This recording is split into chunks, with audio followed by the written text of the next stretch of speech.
Om Swastiastu, terima kasih atas waktu yang diberikan kepada kelompok kami. Kami selaku kelompok 6 akan mempresentasikan tentang value chain analysis. Sebelum itu, saya akan memperkenalkan anggota dari kelompok 6. Anggota yang pertama atas nama Komang Trinovianingsih dengan NIM 2017-05-1003. Kemudian yang kedua, saya sendiri atas nama Pandi Putu Mesya Diantari dengan NIM 2017-05-1006.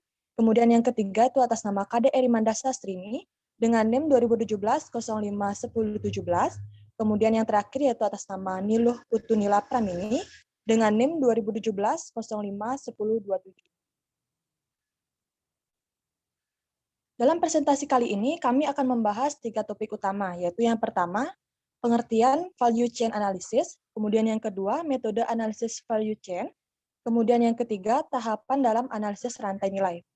Materi yang pertama akan dijelaskan oleh teman saya. Untuk Nila, saya persilakan. Terima kasih atas waktu yang diberikan. Jadi bahasa yang pertama yaitu pengertian value chain analysis. Menurut Blocher, Chen, dan Lin, pada 2007, analisis value chain merupakan analisis strategi yang digunakan untuk memahami secara lebih baik keunggulan kompetitif untuk mengidentifikasi di mana value chain pelanggan dapat ditingkatkan atau penurunan biaya. Dan untuk memahami secara lebih baik hubungan perusahaan dengan pemasok atau supplier, pelanggan, dan perusahaan lain dalam industri. Menurut mereka, ada 2 jenis hubungan yang harus dianalisis dan dipahami.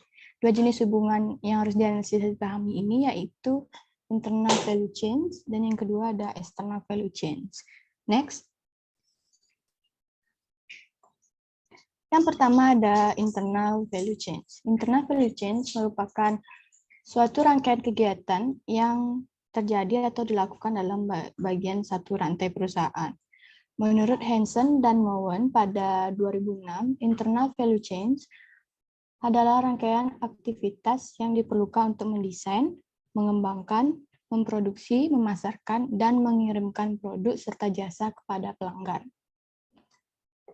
Ada yang perlu ditekankan dalam rantai nilai internal ini adalah yaitu sistem akuntansi manajemen harus memahami berbagai informasi tentang jenis aktivitas yang tersebar dalam rantai nilai perusahaan.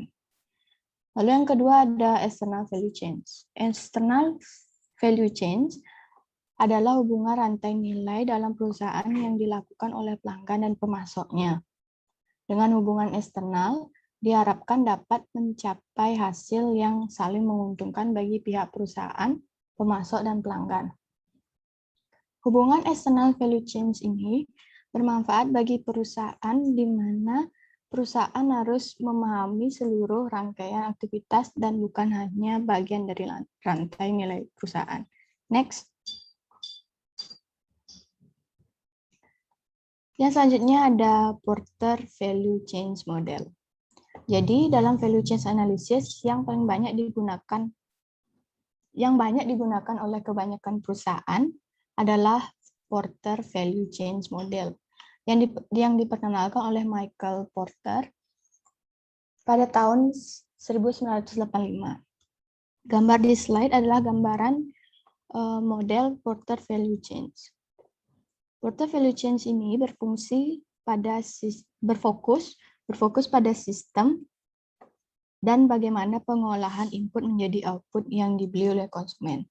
Porter menggambarkan rantaian kegiatan umum untuk semua bisnis dan ia membagi mereka ke dalam kegiatan primer dan dukungan. Bisa dilihat di gambar ada support activities dan primary activities. Selanjutnya akan dijelaskan oleh rekan saya. Persilakan. Baik, saya akan melanjutkan presentasi dari Nila. Yaitu yang pertama ada kegiatan primary activities atau kegiatan primer. Di mana kegiatan ini merupakan kegiatan utama yang berhubungan langsung dengan penciptaan fisik, pemeliharaan, dan dukungan dari suatu produk atau jasa. Ini terdiri dari inbound, logistik, yaitu berkaitan dengan menerima, menyimpan, dan mendistribusikan input internal.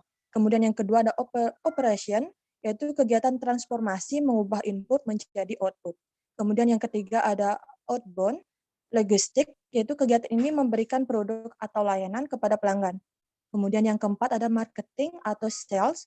Proses yang digunakan untuk membujuk pelanggan untuk membeli produk yang dijual. Kemudian yang terakhir ada service, di mana kegiatan ini merupakan kegiatan yang berkaitan dengan mempertahankan nilai dari produk atau layanan kepada pelanggan setelah membeli produk. Next. Kemudian yang kedua ada support activity, yaitu kegiatan pendukung, di mana kegiatan ini merupakan kegiatan ini mendukung fungsi utama primer, yaitu misalnya pengadaan mendukung operasi dengan kegiatan tertentu, tapi juga mendukung pemasaran dan penjualan yang dengan kegiatan lain. Di mana ini terdiri dari procurement, yaitu kegiatan untuk mendapatkan sumber daya yang dibutuhkan untuk beroperasi. Kemudian yang kedua ada human resource management, yaitu seberapa baik sebuah perusahaan merekrut, melatih, memotivasi, memberi penghargaan, dan mempertahankan para pekerjaannya. Kemudian yang ketiga adalah technology development, yaitu berhubungan dengan pengelolaan dan pengolahan informasi, serta melindungi basis pengetahuan perusahaan. Kemudian yang terakhir yaitu ada infrastruktur, yaitu sistem dukungan perusahaan dan fungsi-fungsi yang memungkinkan untuk mempertahankan operasi sehari-hari seperti akuntansi, hukum, administrasi, dan manajemen. Next. Ada 3 paradigma value chain analysis, yaitu yang pertama, paradigma pertama lebih berfokus pada sales marketing atau penjualan barang atau produk. Kemudian, paradigma yang kedua berfokus pada customer service. Oleh karena itu, pelayanan kepada customer sangat penting dalam perjalanan suatu bisnis. Kemudian, paradigma ketiga berfokus pada outbound logistik karena pada zaman sekarang, para customer lebih memilih barang yang dapat langsung dibeli atau cepat. Baik, untuk materi yang selanjutnya akan dijelaskan oleh teman saya.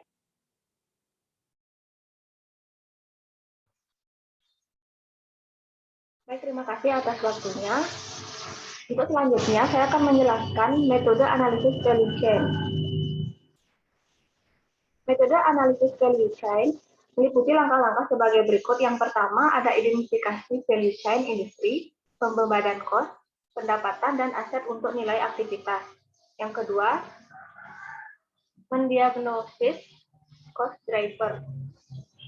Untuk identifikasi value chain industri, pembebanan cost, pendapatan, dan aset untuk nilai aktivitas, langkah ini harus dilakukan dengan ide untuk mendapatkan competitive advantage.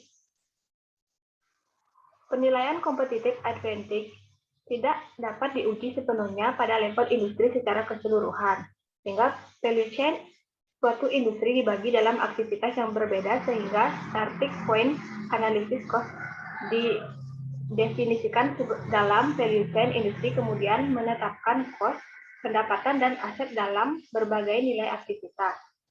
Aktivitas ini untuk membangun blok perusahaan dalam industri untuk menciptakan produk yang bernilai bagi pembeli. Yang kedua, mendiagnosis cost driver. Dalam akuntansi manajemen konvensional, fungsi utama dari cost driver adalah volume output. Dalam kerangka kerja value chain sangat berbeda. Volume output dipandang untuk menangkap sejumlah kecil variasi perilaku biaya. Oleh karena itu, biasanya digunakan cost driver multiply, yaitu cost driver yang berbeda untuk berbagai nilai aktivitas yang berbeda. Cost driver dibagi dalam 2 kategori, yaitu structural cost driver dan executional cost driver. Structural cost driver ditetapkan dari pilihan perusahaan tentang struktur ekonomi yang mendasarinya. Pilihan tersebut diturunkan dari posisi cost untuk berbagai kelompok produk yang ditawarkan. Executional cost driver diturunkan dari posisi cost perusahaan yang meliputi langkah-langkah sebagai berikut. Yang pertama yaitu workforce involvement atau partisipan. Yang dimana apakah pekerjaan ditekankan untuk perbaikan yang terus-menerus. Yang kedua ada total quality management. Apakah pekerjaan ditekankan untuk kualitas produk total. Dan yang ketiga ada capacity utilization. Bagaimana pilihan skala untuk memaksimalkan plan construction, plan layout efisiensi, yang dimana menjelaskan tentang seberapa efisien plan layout saat ini dibandingkan dengan standar yang ada.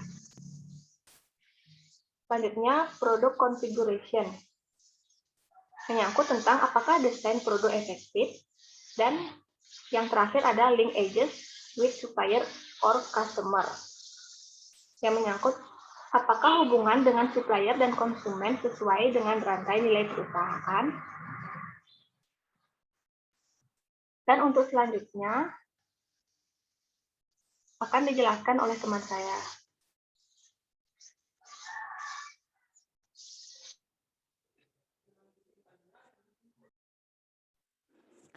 Baik, saya akan melanjutkan materi yaitu tentang tahapan dalam analisis rantai nilai.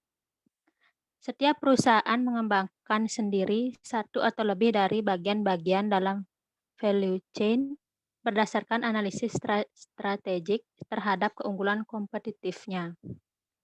Dalam jurnal Widarsono 2009 menyatakan bahwa analisis value chain memiliki 3 tahapan, yaitu yang pertama, mengidentifikasi aktivitas value chain.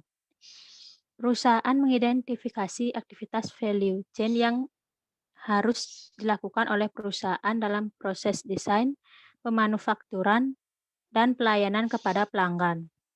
Contohnya, beberapa perusahaan mungkin hanya memproduksi sementara perusahaan lain mendistribusikan dan menjual produk. Tahapan yang kedua yaitu mengidentifikasi cost driver pada setiap aktivitas nilai. Cost driver merupakan faktor yang mengubah jumlah biaya total. Oleh karena itu, tujuan pada tahap ini adalah mengidentifikasi aktivitas di mana perusahaan mempunyai keunggulan biaya baik saat ini maupun keunggulan biaya potensial. Tahapan yang ketiga yaitu mengembangkan keunggulan kompetitif dengan mengurangi biaya atau menambah nilai. Pada tahap ini, perusahaan menentukan sifat keunggulan kompetitif potensial dan saat ini dengan mempelajari aktivitas nilai dan cost driver yang diidentifikasikan. Dalam melakukan hal tersebut, perusahaan harus melakukan hal-hal berikut. Yang pertama, mengidentifikasi keunggulan kompetitif. Analisis aktivitas nilai dapat membantu manajemen untuk memahami secara lebih baik tentang keunggulan-keunggulan kompetitif strategik yang dimiliki oleh perusahaan dan dapat mengetahui posisi perusahaan secara lebih tepat dalam value chain industri secara keseluruhan. Yang kedua yaitu mengidentifikasi peluang akan nilai tambah. Analisis aktivitas nilai dapat membantu mengidentifikasi aktivitas di mana perusahaan dapat menambah nilai secara signifikan untuk pelanggan. Yang ketiga yaitu mengidentifikasi peluang untuk mengurangi biaya.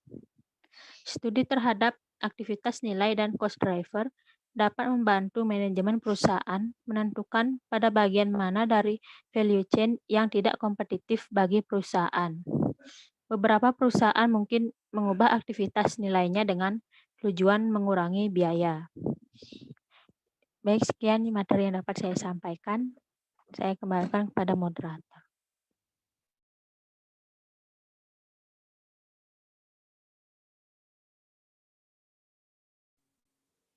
Baik, sekian yang dapat kami sampaikan tentang value chain analysis. Kami mohon maaf apabila ada kesalahan dalam penyampaian materi.